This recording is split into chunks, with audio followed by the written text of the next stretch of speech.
Hello, in this video I'm gonna show you how to change core lighting modes for the Samsung Odyssey G7. So in order to do that, you will need to press the button which is located right under the Samsung logo and then navigate your way to the menu. Now scroll all the way down to the system, press on it and go to the core lighting.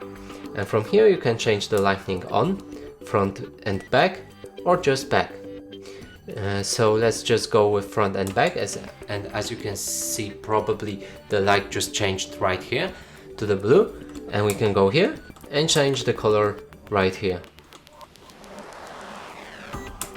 And done, and our color is orange right now, and we can change the light effect as well, so it will be rainbow, static, flash or double flash, or breathing.